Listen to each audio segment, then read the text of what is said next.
Good evening, everybody. The radical Dems are reeling tonight, and their friends in the left-wing national media are desperate. The Washington Post pointing out the socialist policies of two of the Democratic frontrunners aren't grounded in reality whatsoever. No worries over North Korea. President Trump today brushed away any threat from Kim Jong-un after his regime tested a number of short-range missiles this week. And President Trump keeping his promise to expand prosperity.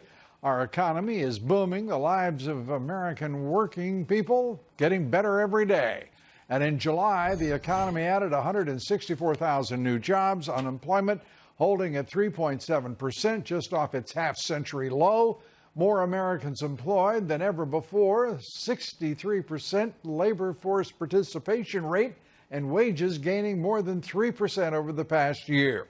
It is no wonder that more voters view the economy positively today than they have in almost 2 decades. Nor is it any wonder that President Trump's approval rating on the economy has risen since May, now at 52%. And to begin with, a D.C. federal judge today ruled against a Trump administration policy to deny asylum to any illegal immigrants who enter the country outside of a designated port of entry. Judge Randolph Moss, an Obama appointee, finds the policy, quote, inconsistent, as he put it, with the Immigration Act. The policy has been already blocked by another Obama-appointed federal judge in San Francisco. It's being appealed before the Ninth Circuit Court of Appeals, and on it goes. Well, joining us tonight to take up the president's efforts to secure the southern border, Acting Customs and Border Protection Commissioner Mark Morgan. Mark, great to have you with us. Let's start with I still think about we're sitting here in August, and it was February 15th the president declared a national emergency. The Democrats have yet to step up. The nation is still being absolutely overrun with illegal immigrants at the border. The situation is improving month to month, as you well know, but against last year's numbers, this is extraordinary. Absolutely, Lou, and I think you hit the nail on the head, is that right now we're looking at, because of the incredible work that this president has done through his negotiations with the government of Mexico, as well as some of the Northern Triangle countries, these countries are finally understanding that this is a regional crisis, and they're stepping up. Mexico, because of the direct actions of this president and this administration, they are stepping up in unprecedented ways. So when we talk about these numbers going down, we need to understand it's a direct result of those negotiations and Mexico stepping up to a large degree. But make no mistake, we're still in a full-blown crisis. Yeah, no doubt of that. And make no mistake, as you put it, there wouldn't be cooperation with Mexico, Guatemala, or anyone else in the region if the president hadn't threatened tariffs against them. So long as the consequences of illegal immigration will be shared, I think we have every reason to believe that Lopez Obrador and the leaders of the Iron Triangle countries will be far more cooperative with this administration than otherwise. But that, as it may be, we are still unable to secure that border. The president has won with the Supreme Court on military funds that he can transfer to the building of the wall. He has won, and he has won, and he has won, and yet DHS is not able to respond to the emergency, to the urgent national crisis at our border, and the influx of illegal immigrants. So, Lou, what I'll say is, right now, we are doing everything, DHS as well as CBP, we're in this White House, they're doing everything they can within the current legal framework. I mean, and you just said it yourself, every time that they go and they institute a new initiative or a new policy, it gets enjoined from a lower court here in the United States. But make no mistake, look, with what we're doing with the government of Mexico right now, for example, the MPP, the Migrant Protection Protocol, this is a game changer. Right now, we have sent back 27,000 individuals to Mexico. Otherwise, they would have been in our holding facilities or released into our country. So we're making extreme progress to mitigate this crisis. Let's listen to the president as he describes Mexico its role in working with the United States on border protection and also on the third country safe agreement. I want to thank, by the way, the country of Mexico. They've got 21,000 soldiers on the border right now. I'm starting to like Mexico a lot. They do a lot more for us than the Democrats do, right? And what he said is absolutely the truth. We have now a relation. By the way, did you think you would ever hear a cheer from Mexico from a rally crowd? Because that's what you heard. Now, the national left-wing media won't acknowledge that because that doesn't suit the leftist national media narrative, nor does it suit the narrative that they have constructed about this president. But he is talking positively about Mexico. That crowd, that rally crowd, is boosting, not booing, boosting Mexico, and appreciative of its efforts in securing the border, after all, of both nations, that is Mexico and the United States, against common enemies. And those enemies are the cartels, the 20 drug cartels of Mexico.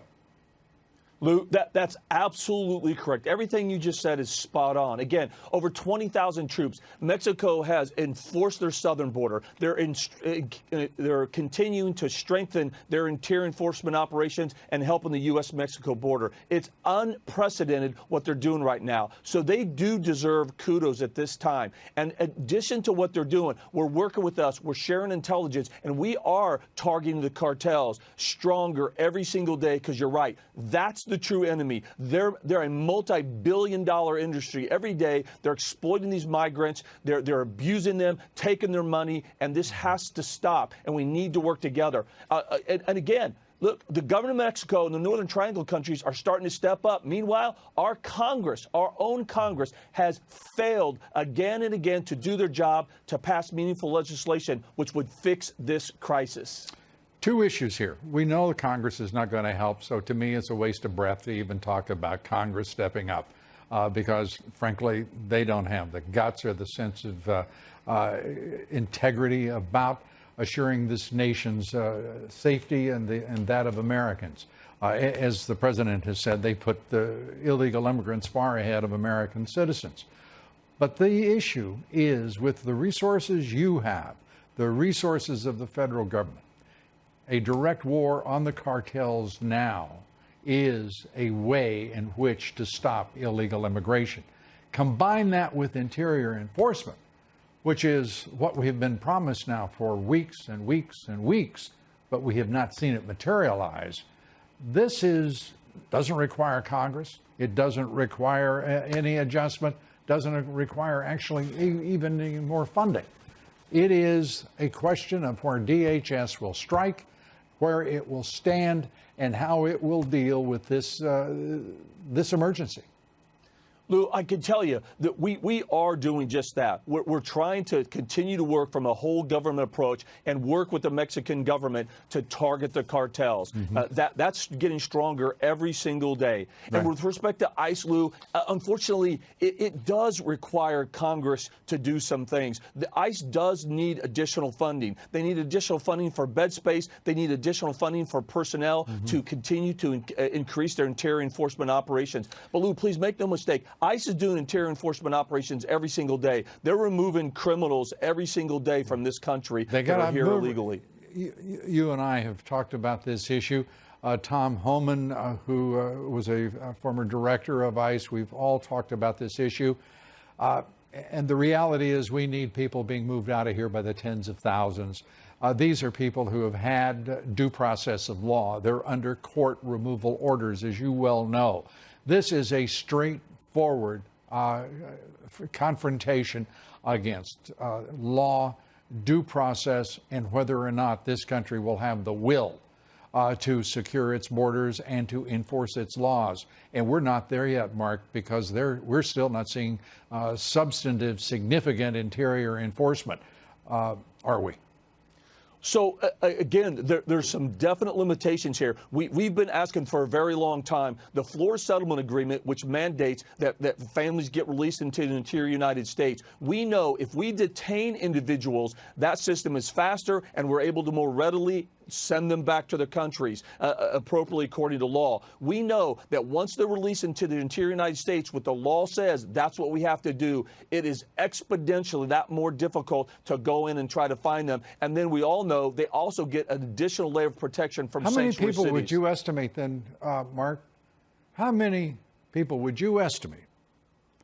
How many people does the Department of Homeland Security estimate who are under removal orders from the United States after having gone through due process and have a judge's order to be removed from the United States? How many people would you say that is in this country right now? That's somewhere in between 800,000 and 1 million, Lou, that have just what you said. They've entered here in our country illegally. The law says we had to release them. They received more due process than any country would have given them. They had a final order removal from a judge, and they still remain here illegally. They thwart the law, and they also are protected by sanctuary cities. They're protected by sanctuary cities. They're breaking the law. Yes. They are under a judge's order, but we're not enforcing the law as we can. And what you're also acknowledging is we don't even know where they are, for crying out loud. So that's part of the problem. When we release them, we'll tell them. We give them very specific instructions. We have sometimes we put ankle bracelets on them. They cut them off. They don't respond to letters. They don't tell us where they're going. Of course they do. You know, anyone who will walk across your nation's boundaries with impunity is probably not going to care a whit about your silly little bracelet either. That's right. What's it going to take to get DHS to move? Because we've acknowledged there are as many as 1 million, maybe more, in this country who have been ordered by our court system out. And what you're saying is there isn't the stomach to get it done? No, Lou, that's not what I'm saying. So there is the stomach. I know it to isn't get what it you done. said, but that's the effect of what you said. Well, what the effect is because of our broken asylum laws that mandates we have to release these people in the United States. It's just a little bit of common sense that it's a big country. And once we release them to the United States, they're running from us. They're hiding from us. And again, they're provided a sanctuary in these cities that makes it exponentially more difficult to go and find them once they have a final order of removal. What we need is the laws fixed so that we can detain them during their process. And when they're found to have false or inappropriate claims, that we can remove them expeditiously. We've done that before. That's what we need to do. I know, I agree with you. It doesn't look like Congress is going to act, but we can't give up on that because ultimately that's what we need to be done. But Lou, real quickly, DHS is doing a lot Be here. careful how you say this, Mark. Be careful how you say this. DHS is doing what? They're doing a lot, Lou. Again, they're not doing near enough, Mark. They're not doing near enough. And I don't care whether you blame Congress, whether you blame the Easter Bunny. It is the responsibility of DHS to ensure the safety of Americans, to protect that border, and to carry out the lawful orders of an immigration judge, and a judge who has marched these illegal immigrants through due process to a removal order.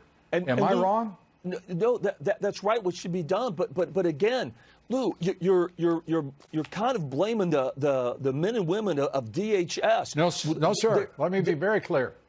I'm blaming the leadership at DHS.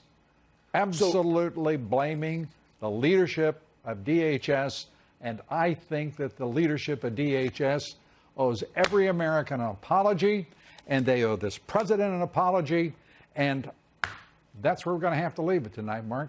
I'm just in disagreement on the whole idea of a feckless inaction on the part of the DHS in the face of a crisis, an emergency, with so much power at your disposal to carry out lawful orders of a court and to protect this country, period. Lou, real quick, what I can tell you, well, you got to tell me real quick because we're way over. This president and this administration is doing everything that we can within the current legal framework. I will not even listen to that sentence. You're not doing everything you can, and that's the truth. Thank you, Mark. Mark Morgan. Appreciate it. Up next, a billionaire technology investor takes another shot at Google's work with China's military. China military, the same thing. Communist China's military, the People's Liberation Army. President Trump's choice for intelligence chief. He's out of the running now, just days after he was nominated. I felt that Congressman Ratcliffe was being treated very unfairly. He's an outstanding man. And I asked him, I said, do you want to go through this for 2 or 3 months, or would you want me to maybe do something else? And he thought about it. I said, it's going to be rough. I could see exactly where the press is going. We'll take up the possible alternatives. Perhaps we'll get to the short list that the president has to fill the job of Director of National Intelligence right after this quick break. Please stay with us.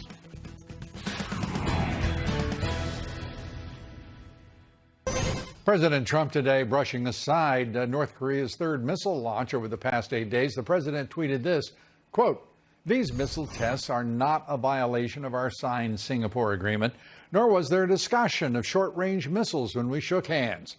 Chairman Kim has a great and beautiful vision for his country, and only the United States, with me as president, can make that vision come true. He will do the right thing because he's far too smart not to, and he doesn't want to disappoint his friend, President Trump." Well, tech billionaire Peter Thiel going after Google again for what is an extremely cozy relationship, as it's described by Peter Thiel, with Communist China. Thiel wrote in the New York Times that Google set up an artificial intelligence laboratory in Beijing in 2017 as they ended a similar artificial intelligence contract with the Pentagon. In other words, they're doing business with the People's Liberation Army of Communist China, but disengaging from the United States military. Thiel wrote in part, quote, "Perhaps the most charitable word for these twin decisions would be to call them naive. How can Google use the rhetoric of borderless benefits to justify working with the country whose great firewall has imposed a border on the internet itself?" Joining us tonight is Fred Fleitz. He's a national security expert, president of the Center for Security Policy, and it is great to see you, Fred.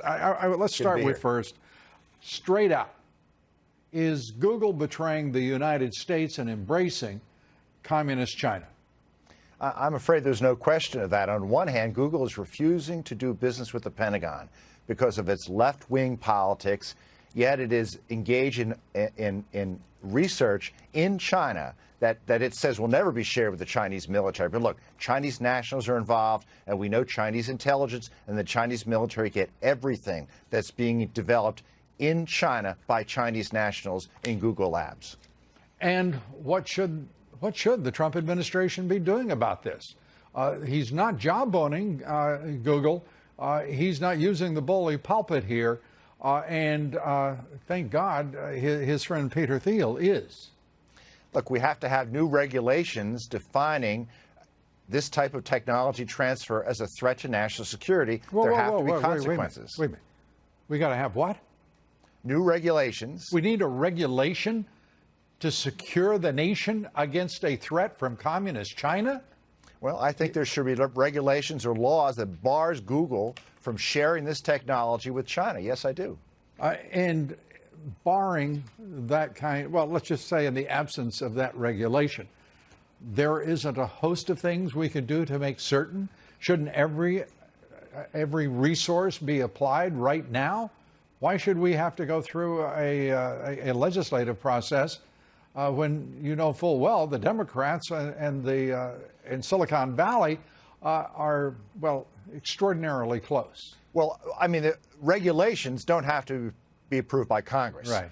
The president can implement them just by signing a piece of paper, and that should be the first way we deal with this. I'm worried about a mindset that suggests we need a regulation in place rather than a presidential order or action, because that starts to smell of the swamp. Okay. And I have to tell you that when it comes to national security, this president has been supported in every Supreme Court test to this point as to having that authority for national security, and he should be taking every urgent action necessary to prevent the betrayal of the United States by any company, any person, and certainly a powerful technology company, the likes of which there may not be a peer, that is Google.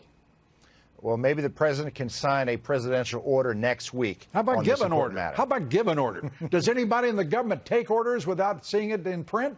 I mean, for crying out loud, what happened to action? I hear you. I hear you, Lou. Let's turn to North Korea. North Korea firing off these missiles. The president is dismissive. And, you know, so far they're short-range missiles and they look like fireworks going into the Sea of Japan. I mean, it's a provocation, but the president is being careful not to overreact to these provocations because he wants to get North Korea to the negotiating table. Yeah. I think that's the right approach. We don't want them to test these missiles, but we want them to move towards talks. And more talk. Iran, you know, they're not talking. They're taking freighters. They are shooting down our drones. And you talk about provocation. I say that seems to me, you straighten me out. That's provocation. Shooting away your budget into the Sea of Japan is just sort of silly. But when you start shooting what is it, you know, somewhere around $130 million drone down, and you're taking other people's ships and interfering with navigation in the Strait of Hormuz, now you're provoking me at that point. How about you? I think that's right. I think Iran is playing with fire. They're not going to intimidate us or the Europeans to get back into this fraudulent Iran deal or to drop our economic sanctions. I think the president's biding his time, and if he has to use military force, he's going to use it when he's ready. Okay, and U.S.-Russia relations.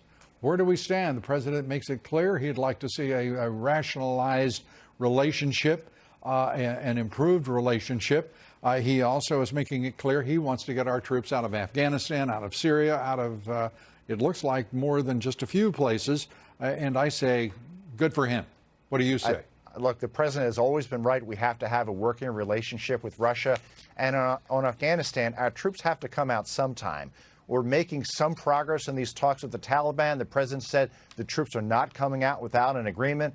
But look, we have to talk about a time when we're going to pull out, and I'm glad that's being discussed. Fred Fleitz, as always, great discussing things with you. Thanks. Appreciate it. Good to be here. Up next, another lawless judge allowing illegal immigrants to escape deportation.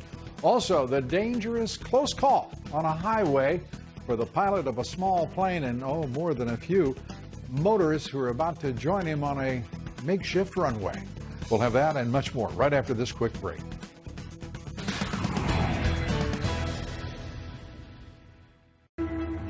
Businesses that spend more time picking the right partner will reap the rewards. At Ram Commercial, A state trooper doing a traffic stop. The Guatemalan nationals were then turned over to ICE for deportation proceedings. But Judge Marjorie Rendell, wife of former Democratic Pennsylvania Governor Ed Rendell, ruled that the state trooper's questioning was unreasonable and violated the Guatemalans' constitutional Fourth Amendment rights. And there we go. Well, joining us tonight, National Border Patrol Council Vice President Hector Garza. Hector, great to have you with us. And by that, I mean the Border Patrol Council, of course, the union for Border Patrol agents across the country. Great to see you. Great to have you with us.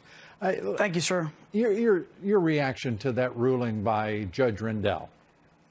Well, it's very unfortunate because these people that are in the country illegally, it's just that they're in the country illegally. And I know that the judges were probably looking at the Fourth Amendment when it came to a reasonable suspicion and what type of evidence would be admitted into court. But let's make it very clear: these people are in the country illegally. And when you're in the country illegally, you are subject to arrest and to deportation. And so being subject to arrest and deportation, you've got a pretty good basis, it would seem to me, to be very suspicious and inquire further into both people's reasons for being here. I mean, it's just so preposterous on its face, Hector. I can't get by the absurdity of it. Well, it goes against the rule of law. We've got these troopers out there that are risking their lives, conducting traffic stops, trying to keep our people safe in the United States. And then here he comes across two people that are in the country illegally. He does his job and contacts ICE for assistance with an immigration violation. And then, unfortunately, we get this judge that does this ruling that goes against the rule of law. Now, we hope that this goes a little bit higher and that decision is reversed. You know, talking with Mark Morgan, the acting director of Customs and Border Protection earlier, talking about the lack of interior enforcement, I think it's reasonable to say that many of us were expecting interior enforcement to be initiated weeks and weeks ago, but we've seen nothing. Is that frustrating the Border Patrol? So it's very frustrating not only to our Border Patrol agents, but also to our ICE officers out there. Because unfortunately, we have some people at the top of these agencies that are acting like politicians instead of law enforcement agents and enforcing the rule of law. And that needs to stop. We can't have our agency leaders acting like politicians. Let's make sure that we enforce the law. And if, like you said, Lou, if these people have been ordered removed, let's do our job and let's remove them out of the country. Now, President Trump has been putting a lot of pressure on DHS to make sure that gets done. And even though we do see targeted operations throughout the country, we hope that they're ramped up and that we remove people that are in the country illegally. Is the leadership of DHS basically telling the President of the United States to go to hell? I mean, that's what it looks like, Lou, because if I was the DHS secretary, things would be very, very different under my command. I wouldn't be acting like a politician. I think that you have spoken volumes on that in that response, Hector. We're looking at 20 cartels, 7 major cartels in Mexico. They're operating. They're corrupting both sides of the border. Sex trafficking. The vast majority of deadly illegal drugs are coming across that border, and we're not engaging.